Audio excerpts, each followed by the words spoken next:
എല്ലാ പ്രിയപ്പെട്ട സജ്ജനങ്ങൾക്കും നവരാത്രി ആശംസകൾ. ഇന്ന് നമ്മൾ മഹിഷാസുര ചരിതത്തിലേക്ക് കടക്കുകയാണ്. പണ്ട് അസുരവംശത്തിൽ രംഭൻ എന്നും കരംഭൻ എന്നും പേരുകളുള്ള രണ്ട് ഘോര പരാക്രമശാലികളായ അസുരന്മാർ ഉണ്ടായിരുന്നു. അവർ ജ്യേഷ്ഠാനുജന്മാരായിരുന്നു. പഞ്ചനദീ പ്രദേശത്ത് ചെന്ന് അവർ അഗ്നി ഭഗവാനെ തപസ് ചെയ്തു. രംഭൻ പഞ്ചാഗ്നി മധ്യത്തിലും കരംഭൻ അഗാധ നദീഗർത്തത്തിലും നിന്നാണ് തപസ് അനുഷ്ഠിച്ചത്. ഉഗ്രമായി തപസ് ചെയ്ത് വരം വാങ്ങി അവൻ തന്റെ ഇന്ദ്രപട്ടം കവർന്നെടുക്കുമെന്ന് ഭയപ്പെട്ട ഇന്ദ്രൻ അവരുടെ തപസ് മുടക്കുവാനായി ഒരുങ്ങി. ഒരു ഭയങ്കര മുതലയുടെ ആകൃതി സ്വീകരിച്ച് ദമ്പോളി ഗർത്തത്തിൽ ഒളിച്ചു കിടന്ന് കരമ്പനെ കടിച്ച് വെള്ളത്തിൽ താഴ്ത്തി കൊല ചെയ്തു. ഭ്രാതാവിന്റെ മരണവൃത്താന്തമറിഞ്ഞ രംഭൻ കഴുത്തറുത്ത് സ്വയം ആത്മഹത്യ ചെയ്യാൻ ഒരുങ്ങിയപ്പോൾ പാവകദേവൻ പ്രത്യക്ഷപ്പെട്ട് ത്രൈലോക്യ വിജയിയായ ഒരു വീരസൂനു ഉണ്ടായി പ്രതികാരം നേടുമെന്ന് അനുഗ്രഹിച്ച് വരം നൽകി. രംഭൻ വരവും വാങ്ങി ഡംഭോടെ മടങ്ങിപ്പോകുന്ന വഴിക്ക് യക്ഷവാടത്തിൽ വെച്ച് ഗർഭിണിയായ ഒരു മഹിഷത്തെ കണ്ടു മോഹിച്ച് അവളിൽ കാമിച്ചു. തന്റെ അഭിലാഷപൂർത്തിക്ക് വേണ്ടി അവൻ അവളെയും കൂട്ടിക്കൊണ്ട് പാതാളത്തിലേക്ക് ഗമിച്ചു. അവിടെ മഹിഷവുമായി പലവിധ രതിലീലകളാടി രമിച്ചു വാഴുന്ന കാലത്ത് ഗർഭിണിയായ എരുമയുടെ കാമുകനായ മറ്റൊരു കൂറ്റൻ മഹിഷൻ വന്ന് രംഭനുമായി രണം ചെയ്തു. കൊമ്പുകൾ കൊണ്ട് വെട്ടി അവനെ നിഗ്രഹിച്ചു. അത് കണ്ട് യക്ഷന്മാർ ആ രൂക്ഷനായ പോത്തിനെയും വധിച്ചു. രംഭന്റെ മൃതഗാത്രം ദഹിപ്പിക്കുന്ന അവസരത്തിൽ ഗർഭിണിയായ മഹിഷൻ ഓടി വന്നു ചിതയിൽ ചാടി ദേഹത്യാഗം ചെയ്തു. ആ ചിതയിൽ നിന്നും ത്രൈലോക്യകണ്ഠകനായ വീരമഹിഷാസുരൻ ഉത്ഭവിച്ചു. കൊല്ലപ്പെട്ട രംഭൻ വീണ്ടും രക്തബീജൻ എന്ന അസുരനായി പിറന്നു. അവൻ ഭാവിയിൽ മഹിഷാസുരന്റെ ഉറ്റ മിത്രവുമായി തീർന്നു. മഹിഷഗർഭത്തിൽ നിന്ന് ജനിച്ചതുകൊണ്ടാണ് മഹിഷൻ എന്നുള്ള നാമം അവന് സിദ്ധിച്ചത്. ബ്രഹ്മാവിനെ തപസ് ചെയ്ത് അവൻ പല വരങ്ങളും സമ്പാദിച്ചു. തൽഫലമായി അഹങ്കാര ഗർഭിഷ്ഠനായി തീർന്നവൻ ദുഷ്ടനും അതുലബല പരാക്രമനും അത്ഭുതമായ ശക്തി പ്രഭാവനുമായി ഭവിച്ചു. അവനോട് എതിരിടാൻ സ്വർഗത്തിലും ഭൂമിയിലും ആരുമില്ലെന്നുള്ള മട്ടായി. ഇന്ദ്രലോകത്ത് ചെന്ന് സർവ്വദേവന്മാരെയും ഗർജനം കൊണ്ട് മാത്രം പേടിപ്പിച്ച് അമരലോകം വിട്ട് ഓടിപ്പിച്ചു. വാനവനാരികൾ ദാനവാധിപനെ ഭയപ്പെട്ട ഭൂമിയിലുള്ള കാനനങ്ങളിലും ഗിരിഹഘരങ്ങളിലും അഭയം തേടി. ഇന്ദ്രന്റെ സഭയായ സുധർമ്മ മഹിഷാസുരന്റെ പേക്കു തരങ്ങായി മാറി. സർവ അസുരശക്തികളുടെ അവയുടെ സർവ ഭീകര രൂക്ഷതകളും പൈശാചിക മന്ത്രമാരണങ്ങളും ഒന്നിച്ച് ഒന്നിലടങ്ങിയ ഒരു ഘോര വിഗ്രഹമായിരുന്നു മഹിഷാസുരൻ. അവന്റെ പേര് കേട്ടാൽ ത്രിലോകങ്ങളും ഞെട്ടുമായിരുന്നു. ദേവന്മാർക്കോ അസുരന്മാർക്കോ ത്രിമൂർത്തികൾക്കോ മറ്റു ദേവന്മാർക്കോ ആർക്കും തന്നെ അവനെ നിഗ്രഹിക്കാനോ കീഴടക്കാനോ സാധ്യമായിരുന്നില്ല. അങ്ങനെയായിരുന്നു അവനുള്ള വരിഷ്ഠ വരബലം. ഈ കലന്റെ ഉപദ്രവങ്ങളിൽ നിന്നും ദേവകളെ മോചിപ്പിക്കാൻ എന്താണൊരു മാർഗമെന്ന് ത്രിമൂർത്തികൾ മൂവരും ചേർന്ന് ആലോചിച്ചു. സഹസ്രാക്ഷൻ സങ്കടത്തോടെ സഹസ്രപത്രോത്ഭവനോട് പറഞ്ഞു. ഘോരനായ മഹിഷാസുരൻ ദേവലോകം മുഴുവനും അടക്കി. അവിടെ എന്തെല്ലാം കശ്മല പ്രവർത്തികളാണ് ചെയ്യുന്നതെന്ന് നിന്തിരുവടികൾ ശരിയായി അറിയുന്നില്ലേ? അമരാവതിയും സുധർമ്മയും അവന്റെ അധീനത്തിലായി. അടിയങ്ങളെല്ലാം ആശ്രയമില്ലാതെ പെരുവഴിയിലുമായി. ഉർവശി, മേനക, രംഭ, തിലോത്തമാതി പേരുകേട്ട സുരസുന്ദരികളാരും അവിടെയില്ല. ഗന്ധർവാംഗനകളും അപ്സരനാരികളും മാനഭംഗം ഭയന്ന് നാടുവിട്ടു. ദേവലോകം നരകലോകത്തേക്കാൾ ദുരിതപൂർണമായി കഴിഞ്ഞിരിക്കുന്നു. ഇവിടെ നിൽക്കുന്ന ദിക്പാലകന്മാരും ദിക്കില്ലാത്തവരായി തീർന്നു. അടിയങ്ങൾ ഇനി എന്തു ചെയ്യണമെന്ന് നിന്തിരുവടികൾ തന്നെ കൽപ്പിക്കണം. അമൃതം ഭക്ഷിച്ചതുകൊണ്ട് ദേവകൾ മരണമില്ലാത്തവരായി പോയി. ഇപ്പോഴത്തെ സ്ഥിതിക്ക് മരണം ഞങ്ങൾക്കൊരു അനുഗ്രഹമാകുമായിരുന്നു. ഇപ്പോൾ ഞങ്ങൾ മരിക്കാതെ മരിക്കുകയാണ്. ജിഷ്ണുവിന്റെ സങ്കട നിവേദനം കേട്ട് വിഷ്ണുവിന്റെ ഭ്രൂവല്ലികൾ കൂടുതൽ വളഞ്ഞു. താർമകന്റെ തിരുനെറ്റി ചുളിഞ്ഞു. മുക്കണ്ണന്റെ തൃക്കണ്ണുകളിൽ രുതിരവർണം കൂടുതൽ നിറഞ്ഞു. ഒരു പ്രകാശധോരണി, അത്ഭുതകരമായ ഒരു കാന്തിപ്രസരം, തുടർന്ന് കോപാരുണ വിവരണമായ ത്രിമൂർത്തികളുടെ ആനന മണ്ഡലങ്ങളിൽ നിന്നും പെട്ടെന്ന് 3 തേജസ് പുലിംഗങ്ങൾ സമുജ്ജലം പ്രകാശിച്ചു. ആ 3 തേജസ്സുകളും ഒന്നിച്ചുകൂടി ഒരു അത്ഭുത മഹാതേജസ്സായി രൂപം പ്രാപിച്ച് അതിൽ നിന്ന് ദിവ്യപ്രകാശ പ്രകർഷം പൊലിയുന്ന കാന്തിയോടുകൂടി മഹാദേവി വിശ്വരൂപം പ്രത്യക്ഷപ്പെടുത്തി. അത് കണ്ട് മഹേന്ദ്രാദികൾ കൈകൂപ്പി ഭക്തിപൂർവം വാഴ്ത്തി സ്തുതിച്ചു. 1000 പൂർണ്ണചന്ദ്രന്മാരുടെ ശോഭയോടുകൂടി പ്രത്യക്ഷപ്പെട്ട ദേവി ഒന്ന് മന്ദഹസിച്ചു. പരമശിവ തേജസ്സിൽ നിന്ന് തിരുവദനവും വിഷ്ണു തേജസ്സിൽ നിന്ന് മതിമോഹന കൃഷ്ണവർണ്ണ ഗാത്രവും 4 തൃക്കരങ്ങളും ബ്രഹ്മ തേജസ്സിൽ നിന്ന് ധവളകാന്തി വിളങ്ങുന്ന ദന്തഭംഗികളും, യമധർമ്മ തേജസ്സിൽ നിന്ന് കറുത്തിരുണ്ട് നീണ്ടു ചുരുണ്ട വാർക്കൂന്തലും, അഗ്നി തേജസ്സിൽ നിന്ന് 3 പ്രകാശോജ്വല നേത്രങ്ങളും, കുബേര തേജസ്സിൽ നിന്ന് തിലസുമ സദൃശമായ നാസികയും അതിനലങ്കാരമായ രത്നഖചിത മൂക്കുത്തിയും, സന്ധ്യാരാഗ തേജസ്സിൽ നിന്ന് കാമന്റെ വില്ലിനെ വെല്ലുന്ന ചില്ലിക്കൊടികളും, വായു തേജസ്സിൽ നിന്ന് രത്നകുണ്ടല പരിശോഭിതങ്ങളായ കർണദ്വയങ്ങളും, ചന്ദ്ര തേജസ്സിൽ നിന്ന് കാമദേവൻ തലകുനിക്കുന്ന 2 വിജൃംഭൃത പീനസ്തന കുംഭങ്ങളും, ഇന്ദ്ര തേജസ്സിൽ നിന്ന് കളകോമള കൃഷപേശല മധ്യപ്രദേശവും, വരുണ തേജസ്സിൽ നിന്ന് വാരുറ്റ ഭംഗി കലർന്ന ജഗനജാനുക്കളും, ആദിത്യ തേജസ്സിൽ നിന്ന് ചേതോഹര പാദാങ്കുലികളും ചരണപങ്കജങ്ങളും, അഷ്ടവസ്തുക്കളുടെ തേജസ്സിൽ നിന്ന് ലോലമോഹന മൃദുല കരാങ്കുലികളും, ഇങ്ങനെ സർവ്വവിധ ദിവ്യ തേജസ്സുകളും സമ്മേളിച്ചുള്ള ഒരു വിശ്വസമ്മോഹന രൂപം പൂണ്ട് ദേവി അവിടെ പ്രകാശിച്ച് പ്രത്യക്ഷ ദർശനം നൽകി. വിഷ്ണു ഭഗവാൻ തന്റെ സുദർശനത്തിൽ നിന്നും ആവാഹിച്ചെടുത്ത 1000 മുനയുള്ള ഒരു തൃച്ചക്രവും, പരമശിവൻ തന്റെ പിനാകത്തിന് തുല്യമായ ഒരു വില്ലും, ഇന്ദ്രൻ തന്റെ വജ്രായുധത്തിന് തുല്യമായ ഒരു ഘോരായുധവും, വായുഭഗവാൻ അസ്ത്രമൊടുങ്ങാത്ത ആവനാഴിയും, അഗ്നിദേവൻ ഒരു വേലും, വരുണൻ പാശവും ഒരു ശംഖും, യമൻ കാലദണ്ഡിന് സദൃശമായ ദീർഘദണ്ഡും ഖഡ്ഗവും, ഐരാവതം ഒരു മണിയും, കമലാസനൻ ഒരു കമണ്ഡലവും നൽകി. അങ്ങനെ ഓരോ ദേവന്മാരും ഒട്ടനവധി ആഭരണ വിഭൂഷകളും ദേവിക്ക് ആദരവോടെ സമ്മാനിച്ചു. ഇവയെല്ലാം ധരിച്ച് തന്റെ സാത്വിക രൂപം വെടിഞ്ഞ ഒരു താമസ രൂപം ദേവി കൈക്കൊണ്ടു. എന്നാലും ലാവണ്യകാന്തി പൂർണിമയും കൗമല്യ സാരല്യവും ഒട്ടും തന്നെ കുറഞ്ഞിരുന്നില്ല. ഈ വേഷത്തിൽ സർവായുധ ധാരിണിയായി ലോക സംരക്ഷകിയായ മഹേശ്വരി ഉച്ചത്തിൽ അലറി അട്ടഹസിച്ചുകൊണ്ട് സിംഹവാഹിനിയായി മഹിഷാസുര നഗരിയിലേക്ക് തിരിച്ചു. മഹിഷപുരിയിലെത്തിയ മഹാലക്ഷ്മിയായ മഹേശ്വരി വീണ്ടും ഒന്ന് അട്ടഹസിച്ചു. ആ ശബ്ദം അഷ്ടദിക്കുകളിലും മുഴങ്ങി. ലോകവാസികൾ നടുങ്ങി. ദൈത്യന്മാർ ഭയചകിതരായി.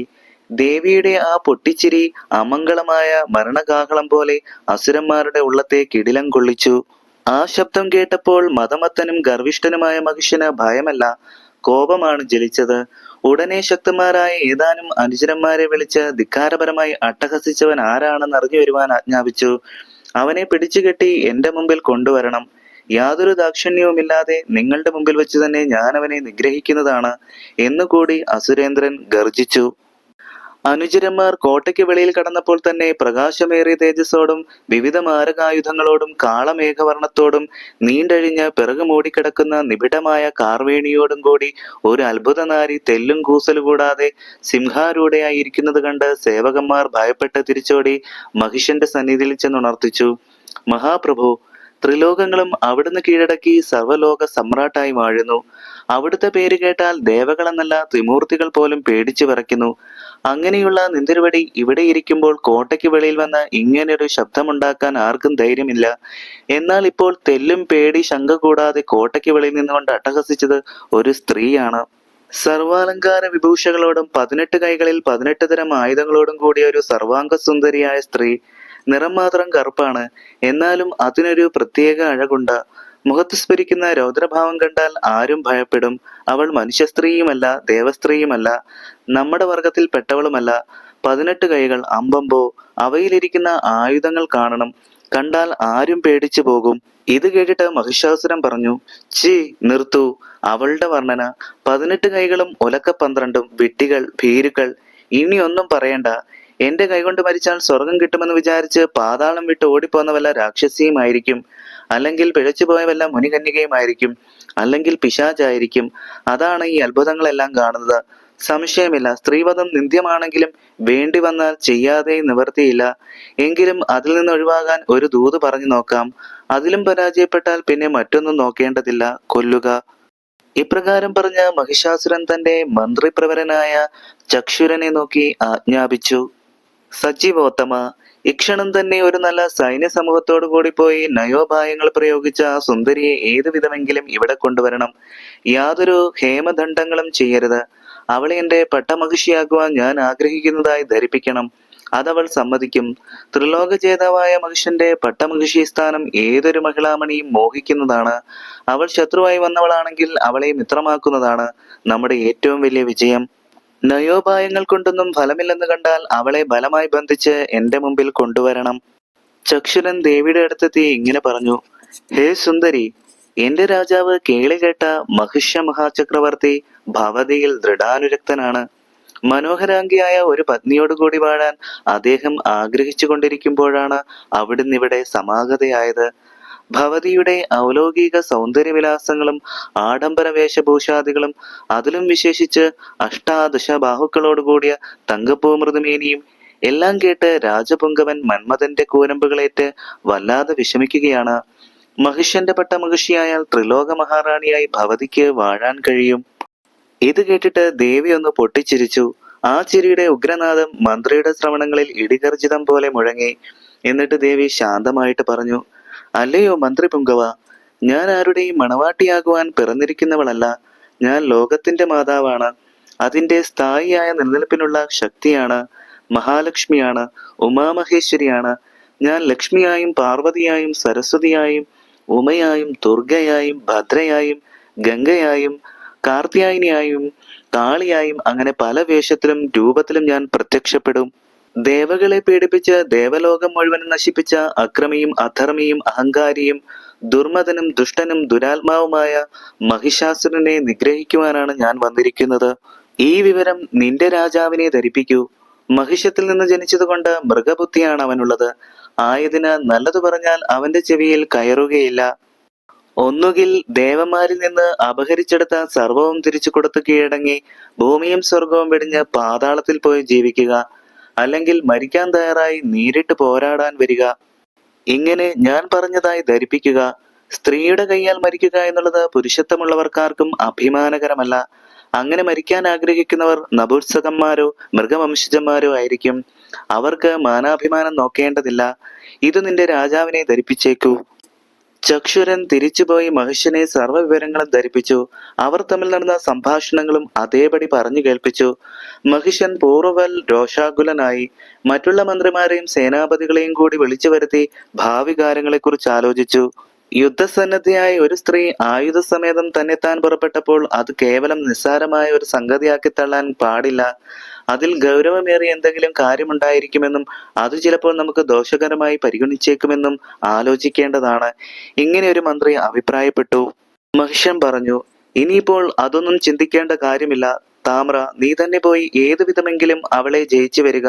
ഒട്ടും വൈകിക്കേണ്ട. താമ്രൻ സൈന്യസമേതം ദേവി ഇരുന്ന സ്ഥലത്തേക്കെത്തി. യുദ്ധം കൂടാതിരിക്കാനുള്ള പല ഉപായങ്ങളും ബുദ്ധിമാനായ ആ മന്ത്രസത്തമൻ നയത്തിൽ പറഞ്ഞു നോക്കിയിട്ടും ഫലമുണ്ടായില്ല. ദേവി ഒടുവിൽ അങ്ങോട്ട് പറഞ്ഞു, എടോ ദൂത, വിനാശകാലെ വിപരീത ബുദ്ധി. അതാണ് നിന്റെ യജമാനന്റെ ഇപ്പോഴത്തെ അവസ്ഥ. അവൻ മൂഢനും മന്ദനും കാമഭ്രാന്തനുമാണ്. വരബലം കൊണ്ട് ഇങ്ങനെയൊക്കെ സംഭവിച്ചു എന്നേ ഉള്ളൂ. ഇനി ഏതായാലും പാതാളമാണ് അവനുള്ള രക്ഷാസങ്കേതം. ജീവൻ വേണമെങ്കിൽ അങ്ങോട്ട് ഓടിക്കൊള്ളാൻ പറയൂ. അനന്തരം ദേവി ഒന്ന് ഗർജിച്ചതോടുകൂടി താമരൻ ഭയപ്പെട്ട് കിടുകിട വരച്ചുകൊണ്ട് പടയോടും കൂടി പിറകോട്ടോടി. മഹിഷ്യൻ അവനെ ക്രമത്തിലധികം ശാസിക്കുകയും ഭർസിക്കുകയും ചെയ്തു. മഹിഷാസുരന്റെ സേനാപതികളിൽ ഏറ്റവും പ്രമുഖനായ ബാഷ്കളനെ ദേവിയുടെ അടുത്തേക്ക് പറഞ്ഞയച്ചു. 10,000-കണക്കിന് ചതുരംഗ സേനകളെ നയിച്ചുകൊണ്ട് ബാഷ്കളൻ യുദ്ധം നയിച്ചു. ദേവിയുടെ ആയുധങ്ങളേറ്റ് അസുരപ്പട മുഴുവനും ചത്തൊടുങ്ങി. രഥങ്ങൾ സർവവും തകർന്നു. ആനകൾ മരണവിളികൾ മുഴക്കി. വാലുമുയർത്തി പിന്തിരിഞ്ഞോടി. കുതിരകൾ ചത്തുമറിഞ്ഞു. ഒടുവിൽ ബാഷ്കളനും മഹാലക്ഷ്മി ദേവിയും തമ്മിൽ നേരിട്ടു. അവന്റെ സർവ്വ അടവുകളും അടങ്ങി. ആവനാഴിയിൽ അസ്ത്രങ്ങൾ ഒടുങ്ങി. ആയുധങ്ങൾ സർവവും ഒടിഞ്ഞു. എന്നിട്ടും ആ പടത്തലവൻ ധൈര്യം വെടിയാതെ പരാശക്തിയുമായി പടപൊരുതിക്കൊണ്ട് നിന്നു. അവസാനം ദേവി തന്റെ തൃശൂലമെടുത്ത് ആ ദുഷ്ടന്റെ വക്ഷത്തിൽ കുത്തിയിറക്കി അവനെ വധിച്ചു. ബാഷ്കളൻ വധിക്കപ്പെട്ടതറിഞ്ഞ ദുർമുഖൻ പൂർവാധികം വാശിയോടെ സർവേശ്വരിയുടെ നേർക്ക് പാഞ്ഞു. ദേവി അവനെയും വധിച്ചു. ബാഷ്കള ദുർമുഖന്മാർ കേവലം ഒരു നാരിയാൽ നാശമടഞ്ഞു എന്ന് കേട്ടപ്പോൾ മഹിഷാസുരൻ വല്ലാതെ ഒന്നമ്പരന്നു. ഉടനെ തന്നെ അസുര സമ്രാട്ടായ താമ്രചക്ഷുരന്മാരെ സേനാപതികളാക്കി യുദ്ധത്തിനായി നിയോഗിച്ചു. അവരും താമസം കൂടാതെ തന്നെ ദേവിയാൽ വധിക്കപ്പെട്ടു. അതിനുശേഷം വീരധീര സേനാനികളായ അസിലോമനും ബിഡാലനും ദേവിയോട് യുദ്ധത്തിന് പുറപ്പെട്ടു. അവരും താമസം കൂടാതെ തന്നെ ദേവിയാൽ വധിക്കപ്പെട്ടു. യുദ്ധം നയിക്കാനും നടത്താനും പോയവരെല്ലാം കാലഭൂരി പൂണ്ടതറിഞ്ഞ് മഹിഷാസുരം അത്യന്തം ആകുലപ്പെട്ടു. ഏതായാലും ഒരു പെണ്ണിനോട് തോൽക്കുക എന്നുള്ളത് ഏറ്റവും വലിയ നാണക്കേടാണ്. പുരുഷനെ ബന്ധിക്കാൻ കഴിവുള്ള ഒരു ശൃംഗാര ശൃംഖലയാണ് സ്ത്രീ എന്നുള്ള ചൊല്ല് ഇപ്പോൾ അബദ്ധമായി തീർന്നിരിക്കുന്നു.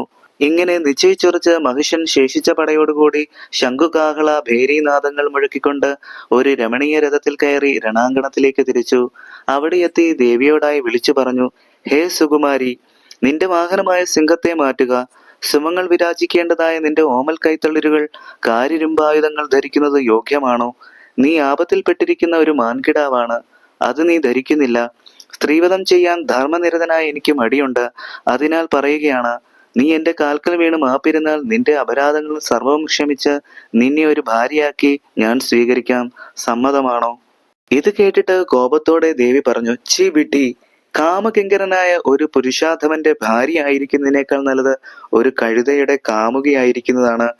ഈ വാക്കുകൾ കേട്ടതോടുകൂടി മഹിഷൻ ചാപം കുലച്ച് ദേവിയുടെ നേർക്ക് ബാണങ്ങൾ വർഷിച്ചു കഴിഞ്ഞു. ദേവി പ്രത്യസ്ത്രങ്ങളാൽ അവയെ തടുത്ത് അങ്ങോട്ടും അസ്ത്രങ്ങൾ പ്രയോഗിച്ചു. ആ സമയം മഹിഷന്റെ ഒറ്റ സേവകരായ ദുർധരൻ വിഷലിപ്തങ്ങളായ അമ്പുകളെ അമ്പയുടെ നേർക്ക് വിന്യസിച്ചു. അത് തടുത്തുകൊണ്ട് അപ്പോൾ തന്നെ ആ ദാനവനെ ജഗൽക്കാരണി വധം ചെയ്തു. മഹാലക്ഷ്മി മഹിഷാസുരനും തമ്മിൽ പിന്നീട് നടന്ന സമരത്തിന് കിടപിടിക്കുന്ന ഒരു യുദ്ധം അതിനു മുമ്പും പിമ്പും ഉണ്ടായിട്ടില്ല. ദേവന്മാരും മഹർഷികളും വാനിൽ നിന്ന് ദേവിയെ സ്തുതിക്കാൻ തുടങ്ങി. തൃശൂലം, ഗദ, ഖഡ്ഗം, ചാപബാണങ്ങൾ, വേൽ, കുന്തം, ഈട്ടി തുടങ്ങിയ ആയുധങ്ങളാൽ ദേവി സഹസ്രക്കണക്കിന് അസുരന്മാരെ കാലപുരിയിലേക്ക് അയച്ചുകൊണ്ടിരുന്നു. ആ സമയം മഹിഷാസുരൻ തന്റെ അസുരാകൃതി വെടിഞ്ഞ് ഒരു ഘോരരൂപം കൈക്കൊണ്ടു. നീണ്ടുവളഞ്ഞ കൂർമ്മിച്ച കൂറ്റൻ കൊമ്പുകളും കരിമലയ്ക്കൊത്ത മേതുര ശരീരവും ഭൂമി കുലങ്ങ് വിറയ്ക്കത്തക്ക ഉഗ്രശബ്ദവും അതിനടുത്ത ചണ്ഡചലനവും എല്ലാം കൂടി ചേർന്ന് ആ ഭീകാരാകാര മഹിഷം തുള്ളിക്കുതിച്ച് മുമ്പോട്ട് ചാടി ദേവിയെ കൊമ്പിലെടുത്ത് വെട്ടിയെറിയാനായി പാഞ്ഞെടുത്തു. അപ്പോൾ വിലാളൻ എന്ന ഒരു ദൈത്യന്റെ നേതൃത്വത്തിൽ ആയുധപാണികളായ യോദ്ധാക്കൾ നിറഞ്ഞ ഒരു 100 രഥങ്ങൾ ദേവിയെ വളഞ്ഞു. മഹിഷൻ വിഷാണങ്ങളും കുലുക്കി മലകളെ കുത്തിയെറിഞ്ഞുകൊണ്ട് മുമ്പോട്ടെടുക്കുന്നത് വകവയ്ക്കാതെ മഹാലക്ഷ്മി വിലാളന്റെ നേർക്ക് തിരിഞ്ഞ് ദിവ്യാസ്ത്രങ്ങളാൽ തേരുകളെയും തേരാളികളെയും പോരാളികളെയും സർവവും നശിപ്പിച്ച് നിമിഷം കൊണ്ട് അവനെയും വധിച്ചു. തന്നോടെതിരിടാതെ പിന്തിരിഞ്ഞ് ദേവി വിലാളനുമായി നേരിട്ടപ്പോൾ താൻ ജയിച്ചു എന്നുള്ള അഹങ്കാരത്തോടെ മഹിഷൻ ഉച്ചത്തിൽ വിജയകാഹളം മുഴക്കി. ഒപ്പം ദേവി ശംഖുനാദവും മുഴക്കി. തന്റെ വാഹനമായ കണ്ടീരവത്തിൽ കണ്ടോപരി കയറിയിരുന്നു കൊണ്ട് അലറി അട്ടഹസിച്ച ഒരു ഭീമത്സ്വരൂപം പൂണ്ട് മുമ്പോട്ടെടുത്ത് വർണ്ണപാശം വീശി മഹിഷനെ ബന്ധിച്ച് കടന്നു പിടിച്ചു തന്റെ തൃച്ചക്രത്താൽ അവന്റെ കണ്ടമർത്ത് അവനെ നിഗ്രഹിച്ചു. ഉന്നത കുന്നിൻ മുകളിൽ നിന്ന് ചെമ്മണ്ണ് കലങ്ങി ഒലിച്ചു വരുന്ന കാട്ടരുവി പോലെ ആ ദാനവന്റെ ഗാത്രത്തിൽ നിന്നും രക്തം പുഴ കണക്കെ കുത്തിയൊലിച്ചൊഴുകി. ദേവകൾ മഹാദേവിയെ വാഴ്ത്തിക്കൊണ്ട് കൽപ്പകത്തൂമലരുകൾ അനവരതം വർഷിച്ചു. ബാക്കിയുണ്ടായ ദാനവന്മാർ ഭയക്രാന്തരായി പ്രാണരക്ഷാർത്ഥം പാതാളത്തിൽ ഓടി ഒളിച്ചു. ദേവവൈരിയായ മഹിഷാസുരനെ നിഗ്രഹിച്ച് ദേവലോകം ദേവന്മാർക്ക് തന്നെ ദാനം ചെയ്തു. അവരുടെ സങ്കട നിവർത്തി വരുത്തിയതിനു ശേഷം ഭക്തവത്സലയായ ദേവി ദേവഗന്ധർവ കിംപുരുഷാദികളും മഹർഷികളും സ്തുതിച്ചുകൊണ്ട് നിൽക്കെ മഹിഷാസുരമർദ്ദിനിയായി മഹാജ്യോതിസിൽ മറഞ്ഞു. എല്ലാ പ്രിയപ്പെട്ട സജ്ജനങ്ങൾക്കും മഹാദേവിയുടെ അനുഗ്രഹം ഉണ്ടാകട്ടെ എന്ന് പ്രാർത്ഥിച്ചുകൊണ്ട് ഇന്നത്തെ കഥാമൃതം ഇവിടെ പൂർണ്ണമാകുന്നു. നന്ദി, നമസ്കാരം.